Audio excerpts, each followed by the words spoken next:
नमस्कार। आप इस वक्त जो तस्वीरें देख रहे हैं ये राव आईएएस स्टडी सेंटर है जो दिल्ली के करोल बाग के बगल में ओल्ड राजेंद्र नगर में है। ये वो बिल्डिंग है, वो कोचिंग सेंटर है जिसमें कल रात बेसमेंट में पानी भरने से 3 छात्रों की मौत हो गई। कल देर रात से ही फायर टेंडर और एनडीआरएफ की टीमों ने उन सभी छात्रों को यहाँ से सुरक्षित बाहर निकाला जो 30 से ज़्यादा छात्र बताए गए, लेकिन 2 छात्र जिनकी तस्वीरें मैं आपको दिखा रहा हूँ इन दोनों की यहाँ पर मौत हो गई। एक छात्रा और हैं जिनकी मौत हुई है। कुल टोटल यहाँ पर 3 मौतें हुई हैं, 2 छात्रा और 1 छात्र की मौत हुई हैं। और अगले दिन देखिए यहाँ पर अब किस तरह से दिल्ली पुलिस और आरएएफ का यहाँ पर सुरक्षा की दृष्टि से यहाँ पर लोगों को लगाया गया है ताकि यहाँ पर किसी भी तरह की हताहत ना हो। बात करें इस कोचिंग सेंटर की तो ये बेसमेंट में पानी भरा था और कहा जा रहा है कि 15 फीट से ज़्यादा यहाँ पर पानी भर गया था। इस कोचिंग सेंटर को पूरी तरह से देखिए घेर दिया गया है। ये 1953 से बताया जा रहा है कोचिंग सेंटर। खैर इस घटना के सामने आने के बाद यहाँ पर सुरक्षा व्यवस्था बहुत ही ज़्यादा चाक चौबंद कर दी गई है। मेल फीमेल आरएएफ और दिल्ली पुलिस के जवान यहाँ पर लगाए गए हैं। छात्रों का विरोध प्रदर्शन यहाँ पर देखने को मिल रहा है और अब इस पूरे मामले में जमकर राजनीति भी हो रही है। दिल्ली सरकार में बैठे लोग यहाँ पर तरह तरह की बातें कर रहे हैं। अब कल रात में जब ये घटना हुई तो यहाँ पर पहुँची थी दिल्ली सरकार के मंत्री, दिल्ली के मेयर और दिल्ली के यहाँ के विधायक दुर्गेश पाठक यहाँ पर पहुँचे थे और जो बातें उन्हें कहनी थी वो बातें मीडिया में कहकर वो यहाँ से निकलते गए। और अब देखिए यहाँ पर छात्रों का विरोध प्रदर्शन यहाँ पर साफ तौर से देखने को मिल रहा है। छात्र यहाँ पर बैठे हैं और विरोध प्रदर्शन कर रहे हैं और कहीं ना कहीं जिस तरह से ऐसी घटनाएं होती हैं, इससे पहले भी पटेल नगर में इस तरह की घटना हुई थी और एक उत्तर प्रदेश के गाजीपुर के रहने वाले छात्र नीलेश की करंट लगने से मौत हुई थी और वो भी बारिश के बाद ही बताया गया था। और अब देखिए उस घटना को भी 4 से 5 दिन का वक्त भी नहीं गुजरा होगा कि दिल्ली में एक बार फिर से इस तरह के हालात अब देखने को मिले।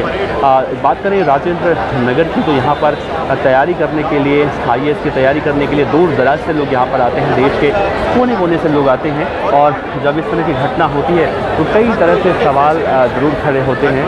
वैसे एक बार और कहा जा रहा है कि जिस बिल्डिंग में यानी जिस कोचिंग सेंटर में यह हादसा हुआ है ये यहाँ की शिकायत यहाँ के बच्चे, यहाँ के रहनुमा रोज़ाना यहाँ के विधायक से कर रहे थे और वो बता रहे थे कि किस तरह से यहाँ पे वाटर लॉगिंग की समस्याएं होती हैं और उससे निपटने के लिए, उससे निजात दिलाने के लिए कुछ इंतज़ाम किया जाए, लेकिन इसके बावजूद भी यहाँ पर ऐसा कुछ नहीं किया गया। और अब जब बड़ी घटना यहाँ पर घट गई तो कहीं ना कहीं अब एक बार फिर से यहाँ पर साफ़ सफाई की तमाम व्यवस्थाएँ जो हैं वो की जा रही हैं। ऐसे में सवाल वही होता है कि आखिर क्यों जब घटना घट जाती है तो इस तरह के जो है कार्य करने की बातें की जाती हैं, इस तरह की कार्रवाइयाँ करने की बातें की जाती हैं।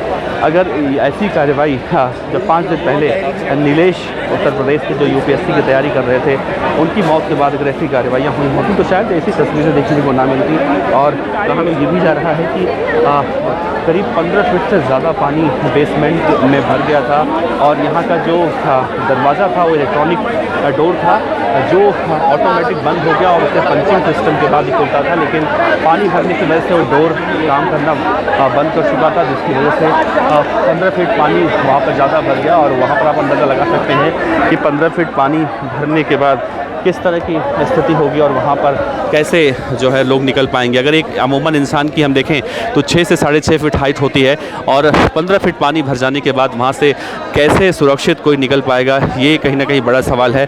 फिलहाल आम आदमी पार्टी के नेता, यहाँ के विधायक दुर्गेश पाठक अब इस पूरे मुद्दे पर कह रहे हैं कि जितने भी दोषी हैं उनके खिलाफ कार्रवाई होगी। दिल्ली की स्वास्थ्य मंत्री अतिशी जैन भी कह रही हैं कि कार्रवाई होगी, लेकिन क्या ऐसी बातों से या ऐसी घटनाओं के बाद कि जिस तरह से कार्रवाइयों की बातें होती हैं, क्या उस पर कुछ अमल में लाया जाता है या इस तरह के हादसे जो है लगातार देखने को मिलते रहते हैं। बीजेपी अध्यक्ष दिल्ली के वीरेंद्र सचदेवा भी आम आदमी पार्टी पर, दिल्ली सरकार पर आरोप लगा रहे हैं। यहाँ के जो रहने वाले लोग हैं वो कह रहे हैं कि ये रिहायशी इलाका है और यहाँ पर परमिशन कैसे मिल जाती है।